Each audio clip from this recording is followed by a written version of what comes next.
बात नीतीश कुमार के जीतने की है। जीत और हार के बीच में एक ही बात है कि क्या नीतीश कुमार जी ने, उनकी सरकार ने ये हर विधानसभा में 60,000 वोट 10,000 रुपया देकर खरीदा है कि नहीं खरीदा है, इस पर बात है।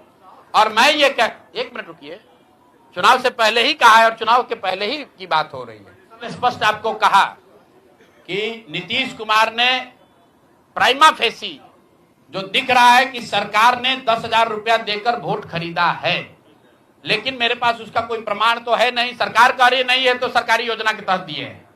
योजना की जो गजट ऑर्डर है वो देख लीजिए, उसमें लिखा क्या है कि 10,000 रुपया आपको स्वरोजगार के लिए महिलाओं को दिया जा रहा है। सरकार ने ये नहीं कहा कि ये 10,000 वन टाइम पेमेंट है, उन्होंने कहा कि स्वरोजगार की योजना की तहत आपको 10,000 रुपया दिया जा रहा है।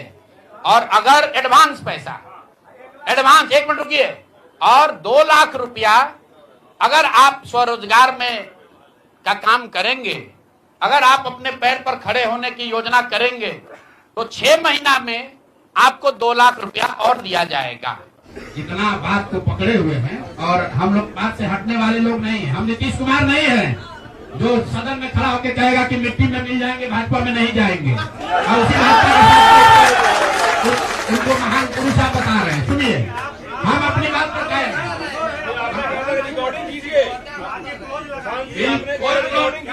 हमने आपको अपने वक्तव्य में कहा कि हम लोग बिल्कुल असफल साबित हुए।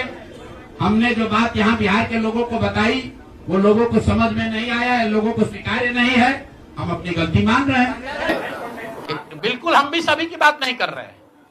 सरकार ने 1.5 करोड़ लोगों को 10-10 हजार रुपया दिया है और पूरे देश में इस बात पर बहस छिड़ी हुई है कि क्या ये 10,000 रुपया वन टाइम देकर वोट खरीदा गया है कि किसी सरकारी योजना के तहत इस पैसा को दिया गया है।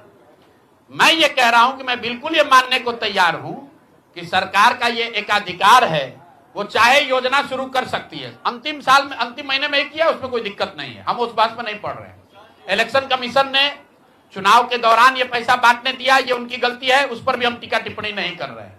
हम तो ये कह रहे हैं कि जिस योजना के तहत आप जीत कर आए हैं उस योजना को लागू कर दीजिए। हम लोग को बिहार में रहने की भी जरूरत नहीं है, बिहार ही छोड़ देंगे, राजनीति की क्या बात है। चोरी के मुद्दे पर हम लोग का स्टांस जो है वो बिल्कुल क्लियर है पहले दिन से। ये बिहार का मुद्दा नहीं है।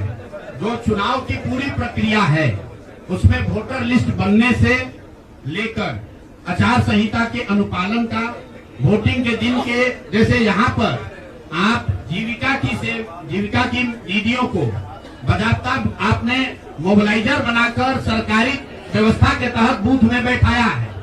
तो पूरे वोटर लिस्ट बनाने की प्रक्रिया, आचार संहिता के अनुपालन की प्रक्रिया, वोटिंग के दिन जो हो रहा है वो, उसमें सरकारी तंत्र का इस्तेमाल, दुरुपयोग या उपयोग, और वोटिंग के बाद जो महाराष्ट्र से लगातार दिख रहा है कि अंतिम 2 घंटे में 15%, 20% एक्स्ट्रा वोट होना, फिर चुनाव आयोग का उसका डिटेल नहीं जारी करना और 3 दिन के बाद ये बताना कि इतना वोट हो गया।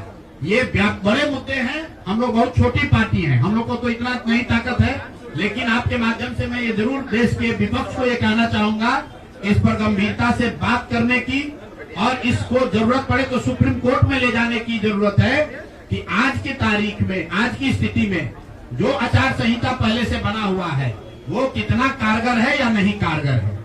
अगर सिर्फ इसमें वोटर रोल की बात नहीं है, SIR सिर्फ वोटिंग रोल की बात है, लेकिन जिस तरह से वोटिंग हुई है, आप बताइए कि सुरक्षा कर्मियों में होमगार्ड को यहीं पर इसी बिहार में लालू जी की जब सरकार थी, TN सेशन का जमाना था, उन्होंने कहा था कि नहीं, कोई लोकल आदमी यहाँ चुनाव की प्रक्रिया में हिस्सा नहीं लेगा, होमगार्ड का कोई आदमी हिस्सा नहीं लेगा।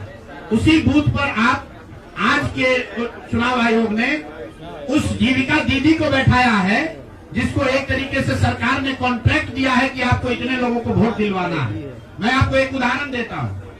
मधुबनी विधानसभा क्षेत्र है, मैं डिटेल में नहीं जाना चाहता था लेकिन आप कुरेद रहे हैं। मधुबनी विधानसभा क्षेत्र है, वहां से उपेंद्र कुशवाहा जी के पार्टी के उम्मीदवार चुनाव जीत कर आए हैं। मैं पूरे यहाँ पर जितने मीडिया के साथी हैं जितने यहाँ चुनाव के विशेषज्ञ हैं, आप भी यूट्यूबर हैं, मैं दावा कर रहा हूँ आज हो 5 महीने के बाद हो, आप मधुबनी विधानसभा क्षेत्र में जाइए, वहां पर एनडीए के प्रत्याशी को 1 लाख से ज्यादा वोट आया है। एनडीए को वोट मिला, 10,000 रुपए के लिए मिला, नहीं मिला छोड़िए, हम इस बात से दंग हैं कि मधुबनी में कितने लोग ऐसे हैं वोटर जो कि उपेंद्र कुशवाहा जी के पार्टी का सिंबल भी जानते हैं। भाई अलायंस वोट तो उनके पार्टी के सिंबल को पड़ा है ना, अलायंस का कोई सिंबल नहीं है। तो आखिर रातों रात पूरे मधुबनी क्षेत्र में, और क्या हुआ मैं नहीं कह रहा हूं, मैं आपको और आपके जरिए पूरे देश के लोगों को ये बताना चाहता हूं कि जो भी लोग सर्वे, सेफोलॉजी, पत्रकारिता, राजनीति में इंटरेस्ट रखते हैं, आप सैंपल के तौर पर कोई 5 कंस्टिट्यूंसी उठा लीजिए, और जहां पर भाजपा और जदयू के उम्मीदवार नहीं लड़ रहे थे, वो दल लड़ रहे थे जिनका कोई सिंबल भी नहीं जानता है, नाम भी नहीं जानता है, उसको 1 लाख, 1.25 लाख वोट कैसे आया है? हमारे पास कोई प्रमाण नहीं है कि वो वोट कैसे आया, लेकिन राजनीतिक सामाजिक क्षेत्र में जुड़े होने के नाते ये आश्चर्य का विषय है कि जिस मधुबनी क्षेत्र में लोग ये नहीं जानते हैं कि कौन सा प्रत्याशी लड़ रहा है, कौन सा पार्टी लड़ रही है, उस पार्टी का सिंबल क्या है, उसको 1.25 लाख वोट आया है, और जो लोग वहां जीवन भर राजनीति कर रहे हैं उनको वोट नहीं आया। संभव